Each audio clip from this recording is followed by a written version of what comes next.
menyiasati ini gimana ini? Ya ini ada akar sulur sini, ini saya lepas, ini saya lepas. Secara otomatis nanti ini juga gede sendiri. Ini kan awalnya juga kecil. Nah, kalau ini lepas, alurnya sini ini gede. Nah, ini dulu ya, kakinya cuman ini, terus sama ini. Cara membuat percabangan seirama juga dengan gaya peluntiran ini. Iya.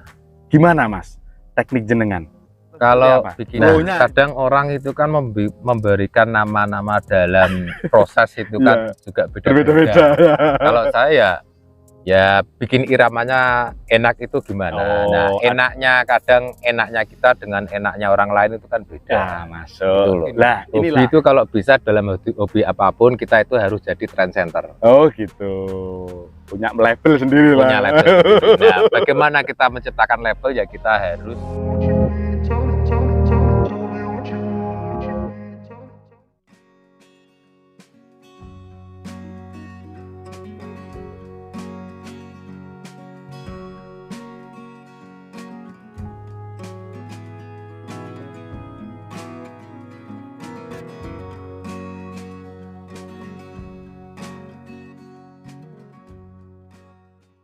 Halo teman-teman, Assalamualaikum warahmatullahi wabarakatuh. Kita ada di kebunnya Mas Nanang Bojonegoro.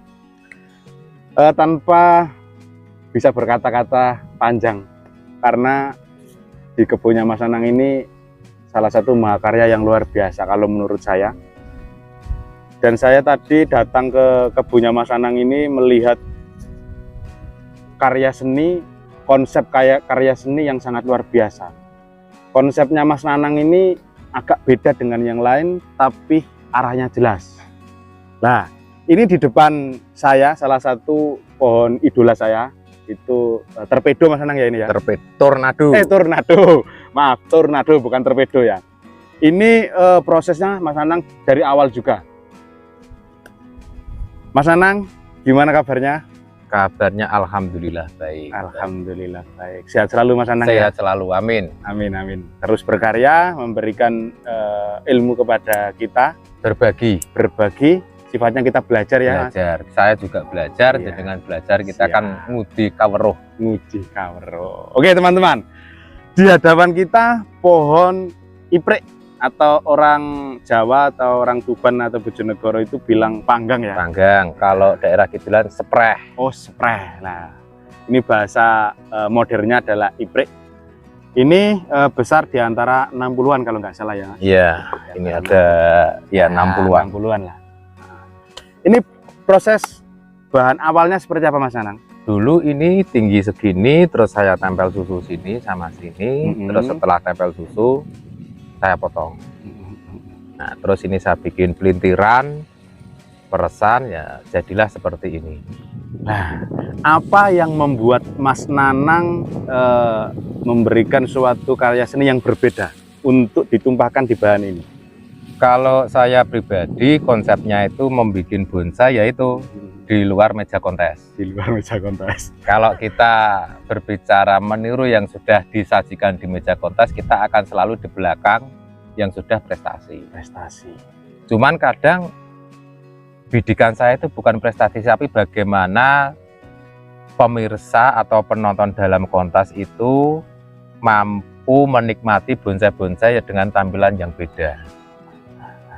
Luar biasa. Nah mungkin konsep-konsep seperti inilah yang kita tunggu-tunggu, berdasarkan pakem juga dengan pengembangan yang menurut saya luar biasa. Kalau bisa diceritakan Mas Nanang, konsep pohon ini kan agak terpelintir ya? Terpelintir. Bisa dikatakan ini ficus tornado. Ya, ritah alamnya kena gitu. Angin tornado gitu ya. Sehingga menjadilah suatu drama alam seperti ini. Drama alam seperti ini. Kalau drama alam itu kan orang menjabarkannya kan beda-beda. Iya ya. Dan ya endingnya tidak ada yang salah. Tidak ada yang salah ya. Iya. Cuman kalau saya mengekspresikan naluri jiwa seni saya di sini. Jadi emosi, luapan emosi, perasaan apapun saya tampilkan di sini. Luar biasa. Itu teman-teman. Dalam konsep berbonsai saya seperti itu, sama halnya dengan seni rupa. Seni rupa juga sama. pelukis itu mencurahkan perasaannya itu pada media kanvas. Nah inilah salah satu idola saya, karena saya sebetulnya tidak mengidolakan Mas Nanang sebetulnya, mengidolakan karyanya. Nah mungkin karya-karya seperti ini banyak sekali Pro kontra. Pro kontra. Nah inilah menurut sudut pandang jenengan seperti apa? Kalau pro kontra dalam hal apapun itu kan lumrah. Tinggal kita bisa menyikapi dan kita bisa bersikap dewasa. Kalau membuat bonsai itu logika alam. Yang namanya logika alam itu kan kaki kalau ke kanan pohon harus bagaimana, ya, tangan pertama harus bagaimana, gitu aja. Tapi kalau bikin pelintiran kenapa tidak boleh? Ya. Apa salahnya itu? Apa salahnya? Itu kan tidak punya salah. Tidak punya salah. Yang salah? Yang siapa? Salah, yang menyalahkan. Yang menyalahkan. Karena seni itu kan bebas. Iya, tapi Tuh, bebas berdasarkan pakem. Lah, ini perlu garis bawahi teman, biar kita pengertian atau penegasan bahasa bebas itu tapi ada batasannya. Ada batasannya kalau dalam pakem. Jadi kalau sini misalkan kita bikin mahkota sendiri, ini harus 3/4 dari besar batas. Nah, itu.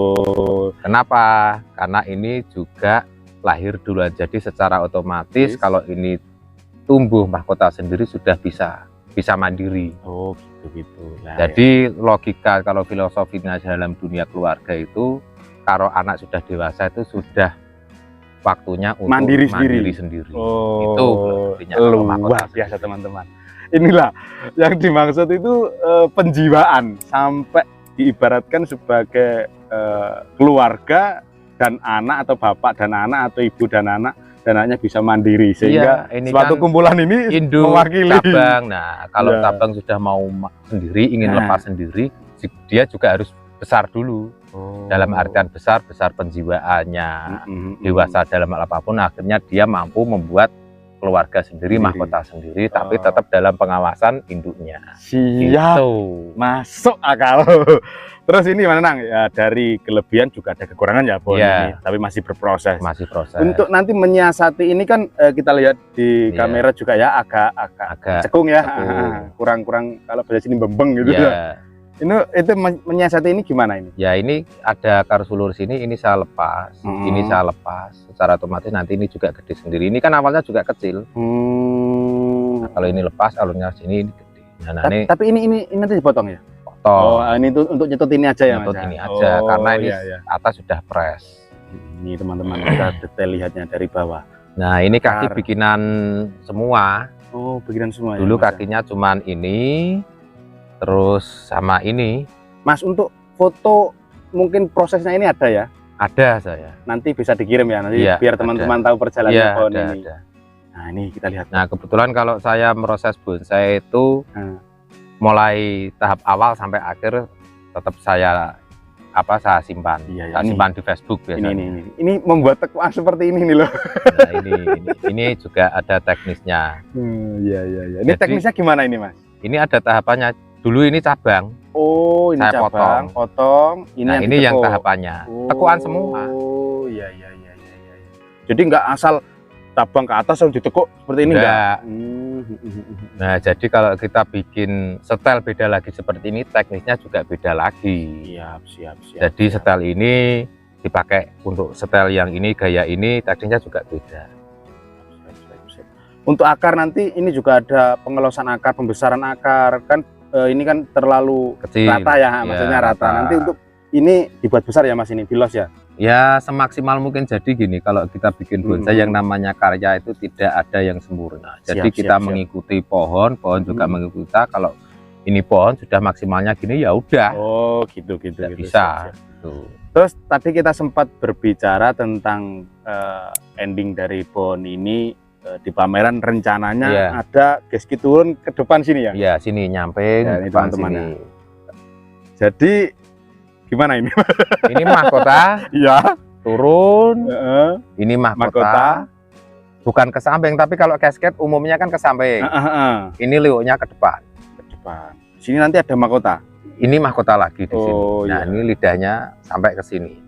Iya, nih gambarannya teman-teman. Nah, jadi mungkin teman-teman juga bisa berimajinasi sendiri. Iya. Lah, inilah cara membuat percabangan seirama juga dengan gaya peluntiran ini. Iya. Gimana Mas teknik jenengan? Kalau bikin Flow-nya itu ya kita membayangkan dulu. Jadi kalau misalkan ini tak tekuk ke kanan dulu atau ke kiri dulu, secara otomatis kalau ke kanan dulu arah kawatnya harus searah kanan. Ini saya pernah mendengar bahasa tekuan hentaan, atau ini juga masuk tekuan hentaan ibaratnya ya. Ini ke sini biasanya kan diteruskan ke sini Mas. Dibalik lagi ke sini. Nah, kok saya dengar bahasa tekuan hentaan, apakah ini termasuk tekuan hentaan atau seperti apa? Nah, kadang orang itu kan memberikan nama-nama dalam proses itu kan juga beda-beda. Kalau saya ya bikin iramanya enak itu gimana. Nah, enaknya kadang enaknya kita dengan enaknya orang lain itu kan beda. Masuk. Lah, inilah maksudnya beda orang, beda masakan, juga beda koki juga. Lah, nanti proses panjang ini akan kita kawal, dan ini juga pernah diupload oleh salah satu teman kita YouTuber Bolo Bonsai Mas Anang ya. Ini perjalanan juga ada di Bolo Bonsai, nanti teman-teman Gali Channel bisa lihat di Bolo Bonsai prosesnya pohon ini seperti apa. Oke Mas Nanang, mungkin sedikit ilmu dan ini wajah baru seni bonsai menurut saya. Mungkin ada salah satu hanya pohon ini yang bergaya seperti ini. Kalau ada dua nanti ada indikasi agak nembak ini. Ya, kalau saya itu gini, hobi itu kalau bisa dalam hobi apapun kita itu harus jadi trend center. Oh gitu, punya label sendiri lah. Punya label sendiri. Nah, bagaimana kita menciptakan label ya kita harus sering-sering ngelamun, berimajinasi. Enaknya bikin apa dengan tampilan yang lain. Iya, siap. Oke, teman-teman, sedikit video ini semoga bermanfaat. Dan Mas Nanang sehat terus. Amin. Bisa berkarya terus, memberikan ilmu-ilmu yang bermanfaat, menjadi amal usaha untuk Mas Nanang. Amin. Dan sekeluarga. Oke, cukup sekian. Wassalamualaikum warahmatullahi wabarakatuh. Monggo datang Mas Nanang. Yos.